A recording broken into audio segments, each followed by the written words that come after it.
அஸ்ஸலாமு அலைக்கும். Welcome to சாசாஸ் கிச்சன். இன்றைக்கி நம்ம ஒரு ஸ்நாக்ஸ் ரெசிபி தான் பார்க்க போகிறோம். நம்ம எல்லாத்துக்கும் வடை ரொம்பவே பிடிக்கும். வீட்டிலே செஞ்சுருப்போம். ஆனால் கடையில் வாங்குகிற வடை பார்த்திங்கன்னா செம்ம டேஸ்ட்டாக இருக்குது. வீட்டில் செஞ்சால் அந்த மாதிரி வர மாட்டேங்குது நிறைய பேர் யோசிப்பீங்க இல்லையா?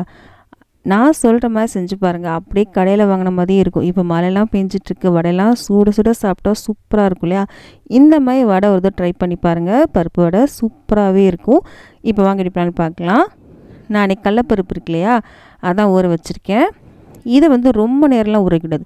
ஒரு 3 மணி நேரம் ஊற வச்சா போதும். 1.5 கப் அளவுக்கு கடலப்பருப்பு நான் ஊற வச்சுருக்கேன். இது இருக்கட்டும்.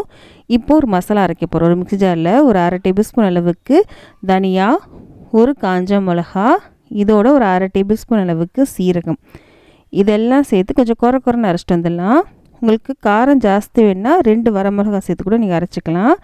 இதுக்கப்புறம் அது தனியாக எடுத்து வச்சதுக்கப்புறம் நம்ம ஒரு 5-6 பல் பூண்டு, ஒரு சின்ன துண்டு இஞ்சி, ஒரு பச்சை மிளகா, உங்கள் காரத்துக்கு ஏற்றாப்புல பச்சை மிளகா சேர்த்து நீங்கள் அரைச்சி எடுத்து வச்சுக்கோங்க.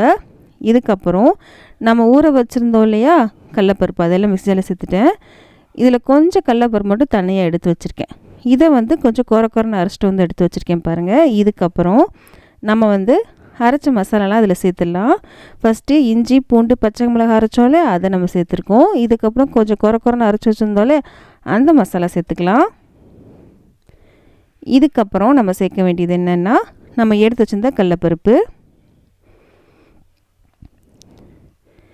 இதுக்கடுத்து கொஞ்சமாக கொத்தமல்லியை கட் பண்ணி வச்சுருக்கேன், அதை நம்ம சேர்த்துக்கலாம். அப்புறம் கொஞ்சம் கருவேப்பிலை. இதோட அளவுகள்லாம் நான் சொல்லலை, உங்களுக்கு ஏற்றாப்புல நீங்கள் அட்ஜஸ்ட் பண்ணி நீங்கள் எடுத்துக்கோங்க. ஒரு சில பேருக்கு கொத்தமல்லி ஜாஸ்தி போட்டால் பிடிக்கும், ஒரு சில பேருக்கு கொத்தமல்லி கம்மியாக போட்டால் தான் பிடிக்கும். அது உங்களோட விருப்பம்தான். இதுக்கப்புறம் கொஞ்சமாக புதினா இலைகளும் கட் பண்ணி வச்சுருக்கேன், அதுவும் சேர்த்தினா ரொம்பவே சுவையாக இருக்கும். இதுக்கப்புறம் இதுக்கு தேவையான அளவு உப்பு சேர்த்துக்கலாம்.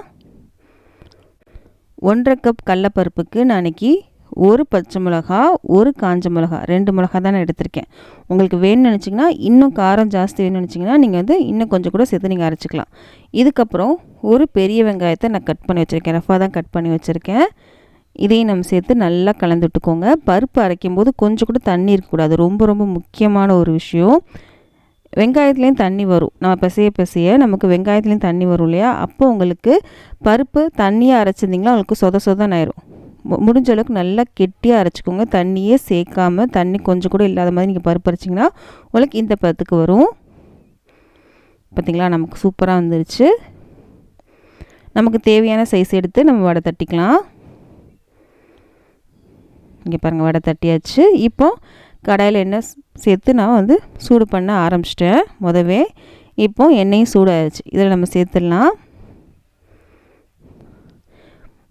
எண்ணெய் சூடானதுக்கப்புறம் அடுப்பு மீடியம் பண்ணிக்கோங்க. உள்ளே வரைக்கும் வேகணும் இல்லையா, அதனால் மீடியம் ஃப்ளேம்லேயே இருக்கட்டும்.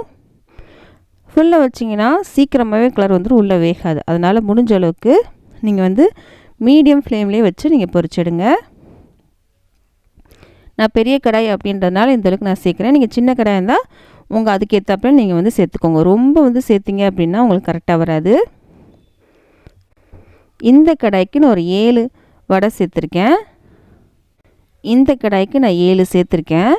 இது வேகட்டும், நல்லாவே வேகட்டும். மீடியம் ஃப்ளேம்லேயே நல்லா வெந்ததுக்கப்புறம் உங்களுக்கு காமிக்கிறேன். பாருங்கள், சூப்பராகவே கலர் வந்துருச்சு, நல்லா வெந்துருச்சு. வடை நல்லா கிறிஸ்பாகிடுச்சு. நம்ம இதை எடுத்துடலாம். பாருங்கள் எவ்வளோ சூப்பராக வந்திருக்குன்னு. செம்ம டேஸ்ட்டாக இருக்கும். இந்த மாதிரி ஒரு பருப்பு வடை செஞ்சு பாருங்கள், ரொம்பவே சூப்பராக இருக்குங்க. கண்டிப்பாக ட்ரை பண்ணி பாருங்கள். இப்போ மழைலாம் பெஞ்சிட்ருக்கு இல்லையா, இந்த மழைக்கு இந்த மாதிரி வடை சுட்டு சாப்பிடுங்க, ரொம்பவே சூப்பராக இருக்கும். கண்டிப்பாக ட்ரை பண்ணி பார்த்துட்டு எப்படின்னு சொல்லுங்கள். இந்த வீடியோ பிடிச்சினா ப்ளீஸ் லைக் பண்ணுங்கள். லைக் பண்ணாத அந்த வீடியோ நிறைய பேருக்கு ரெக்கமெண்ட் ஆகும்.